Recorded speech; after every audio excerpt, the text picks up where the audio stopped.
अखण्डमण्डलाकारं व्याप्तं येन चराचरं तत्पदं दर्शितं येन तस्मै श्रीगुरुवे नमः। अज्ञानान्धस्य लोकस्य ज्ञानाञ्जनशलाकया चक्षुरुन्मीलितं येन तस्मै श्रीगुरुवे नमः। अध्यात्म विश्व विज्ञान यूट्यूब चैनल पर अपने सभी प्रिय मित्र, आचार्य, गुरुजन और हमारे टीम के सभी सदस्यों का हार्दिक स्वागत, अभिनंदन और अभिवादन करते हुए श्रीमद् भगवद गीतोपनिषद के 13वें अध्याय क्षेत्र क्षेत्रज्ञ योग का निरूपण प्रारंभ करते हैं। मित्रों, क्षेत्र शरीर है और क्षेत्रज्ञ आत्मा। इन दोनों का रहस्य अत्यंत विचित्र है। क्षेत्र विकार रूप है तो क्षेत्रज्ञ प्रकाशक रूप इसमें स्थित है। इसी से परस्पर दोनों भावों का एकीकरण न होकर भिन्नता गोचर होती है। यह भिन्नता ही अज्ञान है। अतः अष्टधा प्रकृति समष्टि क्षेत्र द्वारा व्यक्ति विकार रूप क्षेत्र की उत्पत्ति रूप कार्य और समष्टि क्षेत्र में शुद्ध बुद्ध निराकार पुरुषोत्तम भाव रूप अक्षरात्मा की व्यापकता सहित प्रकृति कार्य में निर्लिप्तता सिद्ध करते हुए दोनों का एकीकरण रूप सर्व की अनन्यता से ज्ञेय पद अर्थात पुरुषोत्तम पद सिद्ध किया गया है। इस प्रकार इस अध्याय में क्षेत्र क्षेत्रज्ञ का ही विवेचन रहने से एक क्षेत्र का नाम क्षेत्र क्षेत्रज्ञ योग ऐसा रखा गया है। और इस अध्याय में भगवान श्री कृष्ण जी अर्जुन को क्षेत्र क्या है, क्षेत्रज्ञ क्या है, क्षेत्र का स्वरूप और क्षेत्रज्ञ का स्वरूप, क्षेत्र का विस्तार और क्षेत्रज्ञ का कार्य, क्षेत्र के विकार क्या है और क्षेत्रज्ञ किस प्रकार इन विकारों में रहते हुए भी केवल प्रकाशक रहने से वो इस प्रकृति को चालना देता है और साक्षी भाव से इस प्रकृति को प्रकाशित करता है। इस प्रकार विस्तृत वर्णन इस अध्याय में हमें मिलता है।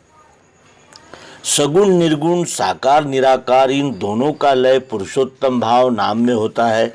ये हम अध्यात्म विज्ञानी जानते हैं और इसीलिए क्षेत्र और क्षेत्रज्ञ का तुलनात्मक अध्ययन विशेष आकर्षक लगता है, आकर्षक होता है।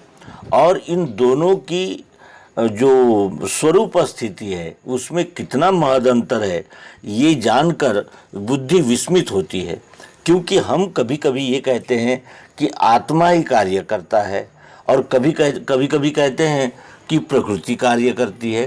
तो कार्य कौन करता है, किसके आधार से करता है, ये जान लेना अत्यंत ज्ञानवर्धक है। और भगवान श्री कृष्ण जी इस गीत का यानी इस अध्याय का प्रारंभ करते हैं, कहते हैं इदं शरीरं कौन्तेय क्षेत्रमित्यभिधीयते एतद्यो वेत्ति तं प्राहुः क्षेत्रज्ञ इति तद्विदः क्षेत्रज्ञं चापि मां विद्धि सर्वक्षेत्रेषु भारत क्षेत्र क्षेत्रज्ञयोर्ज्ञानं यज्ञानं मतं मम। हे कौन्तेय, यही देह कहा है क्षेत्र नाम से, इसको जानता है जो ज्ञानी क्षेत्रज्ञ जो कहें। हे कौन्तेय, ये देह ही क्षेत्र नाम से कहा गया है। इसको जो जानता है वो ज्ञानी क्षेत्रज्ञ कहलाता है। क्षेत्र और क्षेत्रज्ञ इस विषय में यदि सरलतापूर्वक उपमा की दृष्टि से देखा जाए तो क्षेत्र है ये खेती, जिसे हम और जिसे कहते हैं कि फार्म, और उस फार्म में जो फार्मिंग करने वाला है, जो क्षेत्रज्ञ है, जो इस क्षेत्र का ज्ञाता है, वो क्षेत्रज्ञ आत्मा है।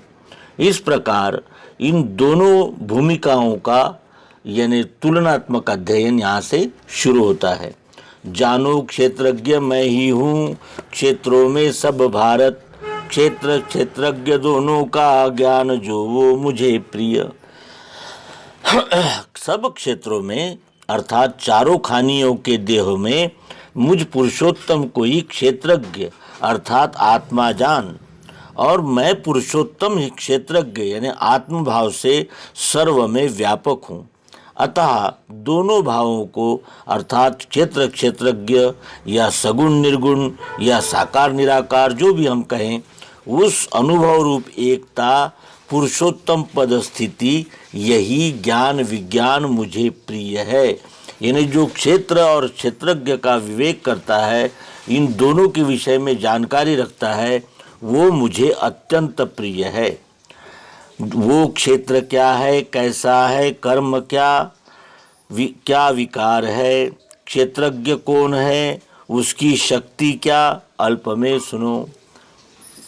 क्षेत्र रूप जो देह है वो क्या वस्तु है, किस प्रकार की है, उसके कार्य क्या है और उसके विकार कौन कौन से हैं, और क्षेत्रज्ञ यानी आत्मा कौन वस्तु है, उसमें के शक्ति क्या है, कैसे कार्य करती है, ये सब थोड़े में श्रवण करो। गाया है ऋषि छंदों ने इसे नाना प्रकार से, कहा है दृढ़ युक्ति से पदों ने ब्रह्म सूत्र ने। इस क्षेत्र क्षेत्रज्ञ के रहस्य को ऋषि जनों ने छंदों पदों और ब्रह्म सूत्रों के द्वारा विनिश्चित यानी विशेष रूप से निश्चित किया हुआ अनुभव युक्त वर्णन अनेक विधि से किया है।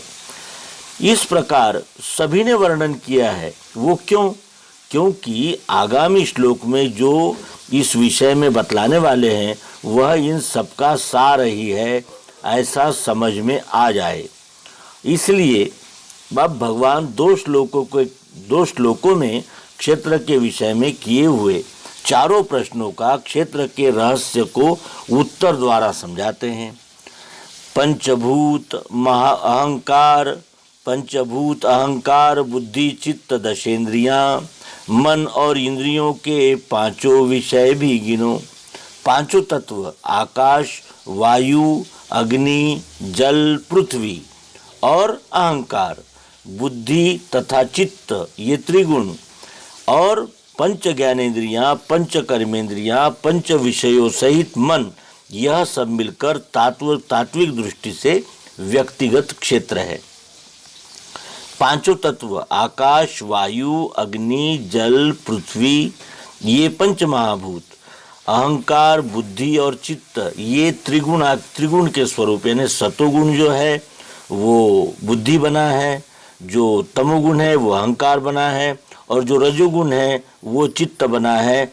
इस प्रकार ये पांच तत्व और तीन गुण, और पंच ज्ञानेन्द्रियां हमारी आँख कान नाक त्वचा और जीभ, पांच कर्मेंद्रियां हाथ पांव वाचा गुदा और उपस्थ, इन पांच इंद्रियों के पंच विषय शब्द स्पर्श रूप रस गंध और इनके सहित मन। इस प्रकार ये पांच पंचमहाभूत अहंकार बुद्धि चित्त दशेंद्रियां यानी ये पांच और तीन आठ, आठ और 10 इंद्रियां, पांच ज्ञानेन्द्रियां और पांच कर्मेंद्रियां, यानी ये हो गए 8 और 10 18, मन 19 और इंद्रियों के पांचों विषय। इस प्रकार गिनते हुए ये 24 तत्वों का शरीर क्षेत्र कहलाता है। और इस विराट क्षेत्र का ये स्वल्प स्वरूप है जानने के लिए। जैसे हम जब किसी बात को जानने चलते हैं तो उसको संपूर्णतया जाना जाता है, और इन 24 तत्वों का ही उद्घोष भारतीय दर्शन शास्त्रों का एक महत्वपूर्ण अंग जो सांख्य दर्शन है, जिसे कपिल मुनि ने रचा है, उन्होंने भी इसे 24 तत्वों का संघात कहा है। वे आत्मा को नहीं मानते, लेकिन इस अध्याय में क्षेत्र के साथ साथ क्षेत्रज्ञ का भी परिचय कराया गया है। ये विशेष है, और इसीलिए श्रीमद् भगवद गीता को संपूर्ण आध्यात्मिक ज्ञान कहा जाता है, जिसमें सबका लय है, सबका समन्वय है। इच्छा द्वेष सौख्य पीड़ा देह चैतन्य धैर्य ये। अल्प में क्षेत्र और तिसके विकार समझा दिए। अनेक प्रकार से देह हेतु उत्पन्न होने वाली कामना रूप इच्छा, शरीर सुख से बाधक पदार्थों से विरोध वृत्ति रूप द्वेष और अनुकूल की प्रगति तथा प्रतिकूल की निवृत्ति में क्षणिक संतुष्टता का भास यानी सुख और दुख। इस प्रकार ये जो शरीर है ये इच्छा, द्वेष, सौख्य, पीड़ा, देह, चैतन्य, धैर्य, इस प्रकार इसका विश्लेषण होता है, जो कि विकारों सहित उत्पत्ति और लय होता रहता है। इन विकारों को कार्य रूप में परिणित करने वाला धैर्य भी विकार रूप ही है। और इस प्रकार भगवान श्री कृष्ण जी ने यहाँ विकार समझा दिए हैं, किसके? क्षेत्र के। और आगे अमानित्व, अदंभित्व, अहिंसा, शांति, सौम्यता, शुचिता, सत्य से प्रीति, स्थिरता, स्वात्म निग्रह, क्षेत्र के विषय में किए हुए प्रश्नों का स्पष्टीकरण करते हुए क्षेत्रज्ञ के विषय में किए हुए प्रश्नों का समाधान रूप निरूपण करने के लिए आगामी 5 श्लोकों में उत्तर विकास में आने वाले अपरोक्ष ज्ञान के 22 लक्षणों को बताते हैं। वो लक्षण क्या है? मान बढ़ाई की चाहना न रखना, अर्थ सिद्धि के भाव को लेकर अपने पुजाने के ढोंग रूपी पाखंड से रहित रहना, मन, वाणी, काया करके किसी को दुख न पहुंचाना। यह 3 लक्षण जहाँ एकत्र आते हैं तो वहाँ क्षमा युक्त शांति, सरलता सहित आ जाती है। पश्चात मन, वाणी, काया की पवित्रता, सत्य से प्रेम और उस प्रेम द्वारा स्थिरता रहने से अंतःकरण में मन, बुद्धि आदि का दृष्टा भाव से निग्रह हो जाता है। वैराग्य, इंद्रियार्थों में अहम वृत्ति उठे नहीं, जन्म, मृत्यु, जरा, व्याधि देखना दोष दृष्टि से।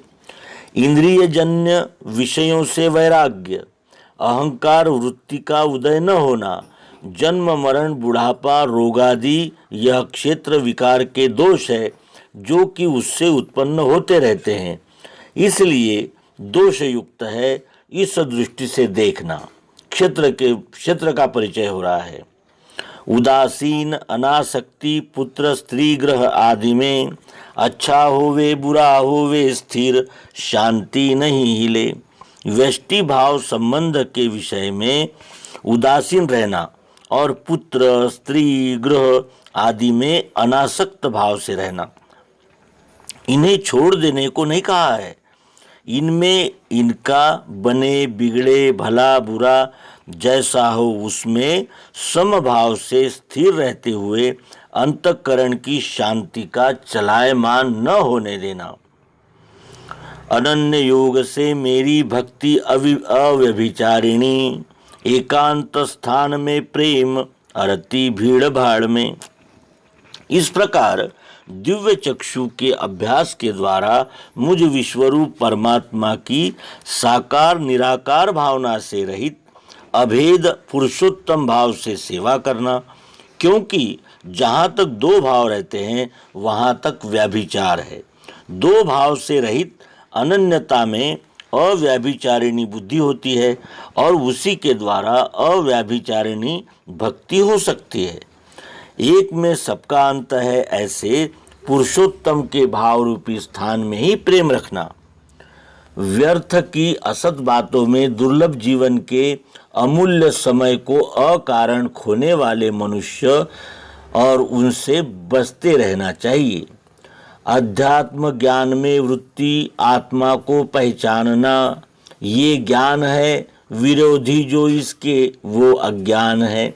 अब ज्ञान क्या है, अज्ञान क्या है, इसकी पहचान कराते हैं कि जिससे आंतरीय यानी अंदर की सगुण, बाहरी यानी सगुण की निर्गुण और सगुण इन दोनों के भिन्नता रूप दो भावों का भेद दूर होकर अभेद वस्तु निश्चय प्राप्त होना, ऐसे अध्यात्म ज्ञान दिव्य चक्षु के अभ्यास से ही वृत्तियों का रहना, योग द्वारा आत्मा को पहचानना और उसकी पहचान करने में भी तत्पर रहना, ये ज्ञान है। और इसके जो विरोधी है वो अज्ञान है। यानी दो मानना, द्वैत रखना, यह अज्ञान है। और आत्मा को न पहचानते हुए शरीर को ही मैं हूँ ऐसा मानना, ये भी अज्ञान है। ऐसा भगवान श्री कृष्ण जी यहाँ उद्घोष करते हैं। आगामी अंक में हम श्रीमद् भगवद गीता के 13वें अध्याय क्षेत्र क्षेत्रज्ञ योग का अभ्यास करेंगे। और आप सभी से विनम्र अनुरोध है कि आप इन एपिसोड्स को अधिक से अधिक शेयर करें, जानें, समझें। और क्षेत्र क्षेत्रज्ञ का योग ही यह मनुष्य जीवन है। और इस मनुष्य जीवन को, इस भेद को जानने के लिए ही परमात्मा ने कृपा करके हमें बख्शा है।